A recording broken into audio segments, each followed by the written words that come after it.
Hello friends. இப்போ நம்ம வந்து ஒரு தமிழ் சென்டென்ஸை ஸ்டேட்மெண்ட்டை எடுத்துகிட்டு அதை எப்படி இங்கிலீஷில் எழுதலாம் அப்படின்னு வரிசையாக நம்ம பார்த்துட்டு வரோம்.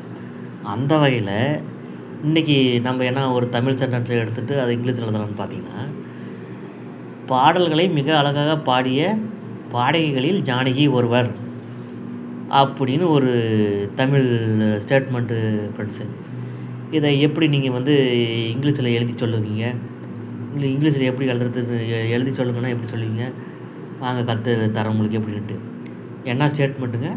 பாடல்களை மிக அழகாக பாடிய பாடகிகளில் ஜானகி ஒருவர் அப்படின்னு ஒரு தமிழ் ஸ்டேட்மெண்ட்டு. ப்ளஸ் இதை எப்படி வந்து இங்கிலீஷில் நம்ம வந்து மாற்றி தமிழ்லேருந்து இங்கிலீஷ் எழுதலாம் அப்படின்னு பார்க்கலாம் வாங்க ஃப்ரெண்ட்ஸு. சரி, அதுக்கு முன்னாடி நம்ம சேனலில் கொஞ்சம் சப்ஸ்கிரைப் பண்ணுங்கள் ஃப்ரெண்ட்ஸு. ஒருத்தர் கூட பண்ண மாட்டேங்கிறீங்க. ஆனால் நிறைய வியூஸ் போகுது ஃப்ரெண்ட்ஸு. சரி, போகலாங்களா? பாடல்களை மிக அழகாக பாடிய பாடகிகளில் ஜானகி ஒருவள். கண்டிப்பாக உங்களுக்கு ரொம்ப யூஸ்ஃபுல்லாக இருக்கும் ஃப்ரெண்ட்ஸு. கொஞ்சம் ஸ்கிப் பண்ணாது பாருங்கள். இப்படின்னு ஒரு தமிழ் சென்டென்ஸ் கொடுத்துட்டாங்க. இதை நீங்கள் இங்கிலீஷில் எழுதி சொல்லுங்கள் அப்படின்னு சொல்லிட்டாங்க. நீங்கள் எப்படி எழுதுவீங்க? முன்ன வந்து இந்த பாடல்களை மிக அழகாக பாடிய பாடகிகளில் ஜானகி ஒருவள். இதில் வந்து முடிஞ்சு வாக்கியதுங்க,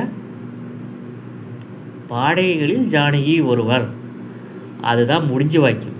அதை முதல்ல எழுதுங்க. பாடகிகளில் ஜானகி ஒருவர். ஸ்டெப் 1 அதுதான் எழுதியிருக்கிற பாருங்கள். பாடகிகளில் ஜானகி ஒருவர். அதை எப்படி எழுதணும்? Janaki is one of the singers. பாடகிகளில் ஜானகி ஒருவர் வந்து எப்படி எழுதுவீங்க? Janaki is one of the singers. பாடகர்களில் ஒருவர் ஜானகி. இப்போ எழுதிட்டிங்களா? அடுத்து ஸ்டெப் 2. இந்த ரிலேட்டிவ் கிளாஸ்னா ஃப்ரெண்ட்ஸு, நவுனு விவரித்து வரதான் ரிலேட்டிவ் கிளாஸு. இப்போ இதில் வந்து Janaki is one of the சிங்கர்ஸ்னு எழுதிட்டீங்க.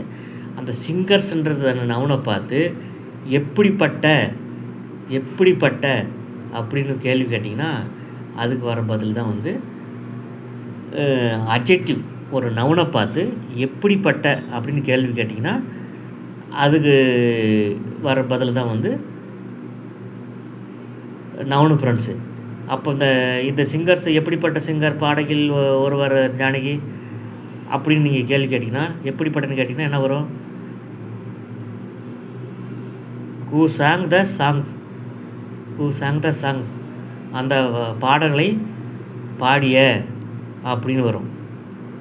இந்த பாடல்களை பாடிய ஹூ சாங் த சாங்ஸ் அப்படின்ற ரிலேட்டிவ் கிளாஸ் வந்து எப்படி நவுனை பார்த்து எப்படிப்பட்டன்னு கேள்வி கேட்டிங்கன்னா அதுக்கு ஒரே வார்த்தை பதிலாக வந்தால் அது வந்து அட்ஜெக்டிவ். இப்போது ஒரு எக்ஸாம்பிள் சொல்கிறேன் ஃப்ரெண்ட்ஸு.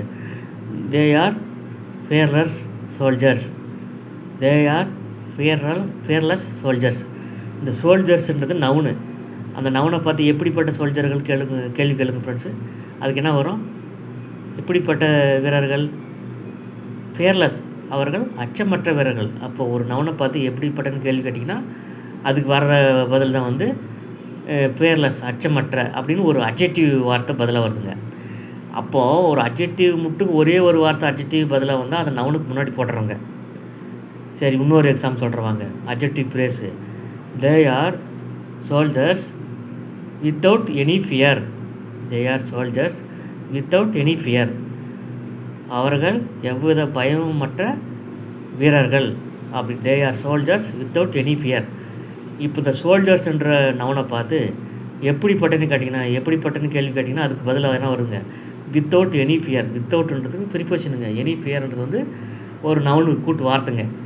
அப்போது நவுனை பார்த்து எப்படிப்பட்டன்னு கேள்வி கேட்டால் ஒரே ஒரு வார்த்தை அட்ஜெக்டிவாக வந்துச்சுன்னா அது நவுனுக்கு முன்னாடி போட்டுக்கிறோம்.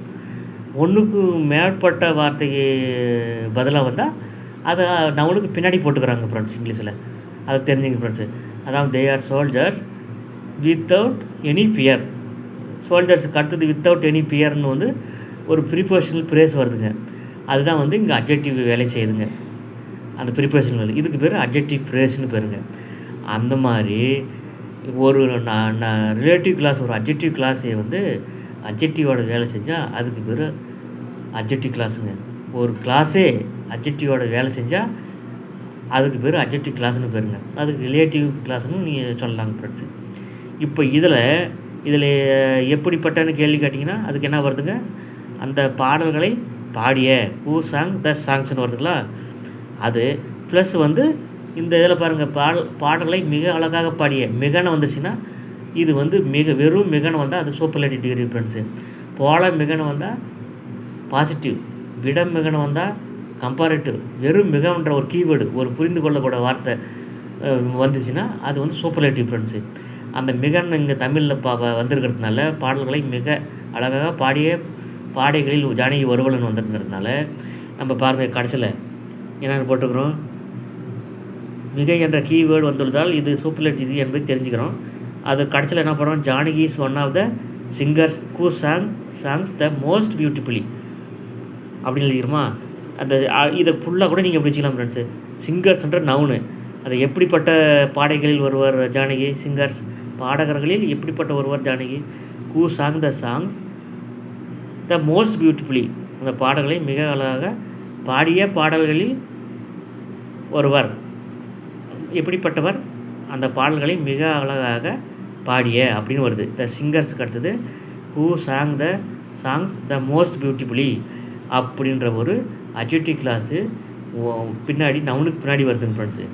அட்ஜெக்டிவ் பிரேஸும் அட்ஜெக்டிவ் கிளாஸும் நவுனுக்கு பின்னாடி வரும் இங்கிலீஷில். வெறும் ஒரே வார்த்தை ஒரு சிங்கிள் வேர்டு அட்ஜெக்டிவ் வந்தால் நவுனுக்கு முன்னாடி வரும் ஃப்ரெண்ட்ஸு. அதை தான் சொல்ல வரேன்.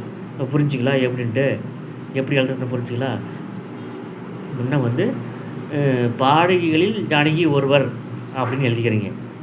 எப்படி வரும், ஜானகி சொன்னாத சிங்கர்ஸ். அடுத்தது அந்த சிங்கர்ஸ்ன்ற நவனை பார்த்து எப்படிப்பட்ட அப்படின்னு கேள்வி கேளுங்க. அது எப்படிப்பட்டனா பாடல்களை மிக அழகாக பாடிய அப்படின்னு ஒரு ரிலேட்டிவ் கிளாஸை வந்து அட்ஜெக்டிவாக வருங்க, அட்ஜெக்டிவ் கிளாஸாக வருங்க. அதை தான் எழுதியிருக்கிறேங்க. அது அட்ஜெக்டிவ் கிளாஸ்ன்றதெல்லாம் நவுனுக்கு முன்னாடி எழுத முடியாதுங்க, நவுனுக்கு பின்னாடி தான் எழுத முடியும். அதான் எழுதியிருக்காங்க. Who sang the songs the most beautifully.